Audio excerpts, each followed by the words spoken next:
जी, बिस्मिल्लाहिर्रहमानिर्रहीम। अब हम अपने नेक्स्ट टॉपिक की तरफ चलते हैं कि अगर आपने एक स्लाइड के अंदर कोई 2-3 टॉपिक लिखे हुए हैं, लेट्स से हम एक स्लाइड बना लेते हैं। तो हम इधर जाते हैं, होम के अंदर न्यू स्लाइड ले लेते हैं। तो ये आपके पास मैं ये आपके लिए ले लेता हूँ। तो ये आपके पास मैंने ये आपके सामने स्लाइड्स हैं, तो मैं इनके ऊपर कुछ यानी कुछ चीज़ें टाइप कर लेता हूँ ताकि हम जो हम सीखना चाहते हैं वो अच्छे से सीख चुके। जी, तो अब हमने ये कुछ टेक्स्ट लिखा है आपके पास। एक टेक्स्ट आपके पास ये है कि computer is an electronic machine, और दूसरा है कीबोर्ड, और तीसरा है माउस के बारे में, ठीक है? तो अब हम आपने देखा कि 3 टॉपिक आपने लिखे हैं एक ही पेज के ऊपर। अब हम इनके ऊपर भी एनिमेशन अलग-अलग इसके ऊपर अप्लाई करते हैं, ठीक है? तो आइए किस तरीके से करेंगे वो उसके लिए देखते हैं। तो आपने एनिमेशन की मेन्यू बार में से इसको सेलेक्ट करना है एनिमेशन को। इसको सेलेक्ट करने के बाद आपने कस्टम एनिमेशन को क्लिक करना है। तो जैसे ही आप कस्टम एनिमेशन को क्लिक करेंगे तो आपके पास इस तरह का जो एक बॉक्स जो है वो ओपन हो जाएगा, ठीक है? तो इस बॉक्स में से आपने ये ऐड इफेक्ट आपको नज़र आ रहा है, इसके ऊपर क्लिक करना है। ये एंट्रेंस आपको नज़र आ रहा है, तो इसमें से आप ये 5 आपको नज़र आ रहे हैं, इनमें से भी आप सेलेक्ट कर सकते हैं। अगर आप अपनी मर्ज़ी से सेलेक्ट करना चाहते हैं तो मोर इफेक्ट पे क्लिक कीजिएगा, ये लास्ट पे आपको नज़र आ रहा है। तो मैंने इसके ऊपर क्लिक किया तो ये बेशुमार जो बाय डिफ़ॉल्ट इन्होंने एनिमेशन दिए हैं, वो आपके सामने। तो मैं आपको कुछ अप्लाई करके भी दिखाता हूँ। मैं ये जस्ट बॉक्स का कर रहा हूँ, तो आप देख रहे हैं। तो ये किया मैंने, आपके पास जो टेक्स्ट है वो इस तरीके से शो होगा। फ्लैश वंस हम ऐसा करते हैं इधर से मैं फ्लाई इन कर रहा हूँ, ठीक है? तो ये मैंने सेलेक्ट कर लिया। तो अब इसके ऊपर मैंने जो है वो जो आपके पास है ये टॉप के ऊपर शो हो रहा है कंप्यूटर एंड इलेक्ट्रॉनिक मशीन। ये आपके पास मैंने इसके ऊपर जो एनिमेशन अप्लाई किया है वो आपके सामने है, ठीक है? अब मैं चाहता हूँ कि इसके ऊपर कीबोर्ड जो है ना इसके ऊपर करना चाहता हूँ।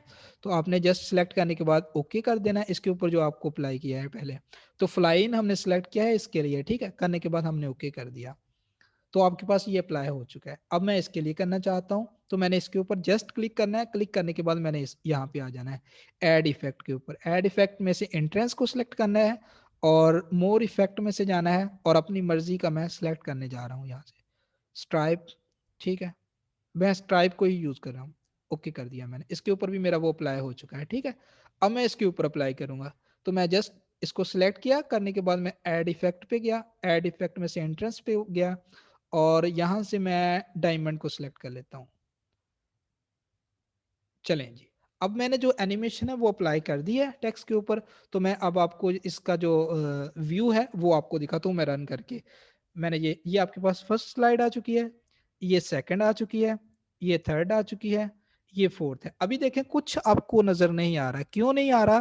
क्योंकि अगर आप यहाँ पे जो इवेंट लगाया है वो मैंने क्लिक का लगाया है। अगर आप क्लिक करेंगे ना तो ये फर्स्ट वाली चीज़ आ गई, ठीक है? ये देखिए मैंने माउस से क्लिक किया है, तो क्लिक करने के बाद जो पहला एनिमेशन था वो आपका अप्लाई हो चुका है। अगेन क्लिक करेंगे माउस से, यहाँ एरो की को कीबोर्ड से प्रेस करेंगे तो आपके पास दूसरा इवेंट आ जाएगा, ठीक है? तो देखें वन बाय वन अक्सर होता है कि आपको कोई चीज़ एक लाइन बाय लाइन बतानी होती है यूज़र को या अपने स्टूडेंट्स को या लोगों को, ठीक है? तो वहाँ पे जो है ना वो आप इस एनिमेशन को यूज़ करते हैं कि आपने कीबोर्ड बजाय इसके कि सारी स्लाइड्स जो है एक स्लाइड ही एक मरतबा यूज़ उनको दिखा दें ताकि वो ये समझे कि ये बहुत ज़्यादा कंटेंट है।